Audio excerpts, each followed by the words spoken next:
കേരളത്തിലെ SIR നടപടികൾ നീട്ടി തെരഞ്ഞെടുപ്പ് കമ്മീഷൻ. എന്യൂമറേഷൻ ഫോം തിരികെ നൽകാനുള്ള തീയതി ഡിസംബർ 18 വരെ നീട്ടിയതായി കമ്മീഷൻ അറിയിച്ചു. അന്തിമ പട്ടിക ഡിസംബർ 21-നും കരട് വോട്ടർ പട്ടിക 23-നും പ്രസിദ്ധീകരിക്കും. ഇൻഡിഗോ വിമാന സർവീസുകൾ ഇന്നും മുടങ്ങും.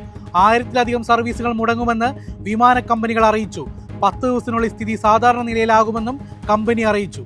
തദ്ദേശ തിരഞ്ഞെടുപ്പിന് മുന്നോടിയായുള്ള പരസ്യ പ്രചാരണം ഡിസംബർ 7-ന് അവസാനിക്കും. ഡിസംബർ 9-ന് വോട്ടെടുപ്പ് നടക്കുന്ന തിരുവനന്തപുരം, കൊല്ലം, പത്തനംതിട്ട, ആലപ്പുഴ, കോട്ടയം, ഇടുക്കി, എറണാകുളം ജില്ലകളിലാണ് പരസ്യ പ്രചാരണം അവസാനിക്കുന്നത്. കേരളത്തിലേക്ക് സർവീസ് നടത്തുന്ന ട്രെയിനുകളിൽ അധിക കോച്ചുകൾ അനുവദിച്ച് ദക്ഷിണ railway. Chennai Thiruvananthapuram express, Ananthapuri express, Alappuzha superfast എക്സ്പ്രസുകളിൽ സ്ലീപ്പർ കോച്ചുകളും തിരുവനന്തപുരം കോഴിക്കോട് ജനശതാബ്ദിയിൽ ഒരു ചെയർ കാറും വർദ്ധിപ്പിച്ചു. സംസ്ഥാനത്ത് സ്വർണ്ണവിലയിൽ ഇടിവ്. ഗ്രാമിന് 50 രൂപയും പവന് 400 രൂപയുമാണ് കുറഞ്ഞത്. ഇതോടെ സ്വർണം ഗ്രാമിന് 11,930 രൂപയും പവന് 95,440 രൂപയുമാണ് വ്യാപാരം.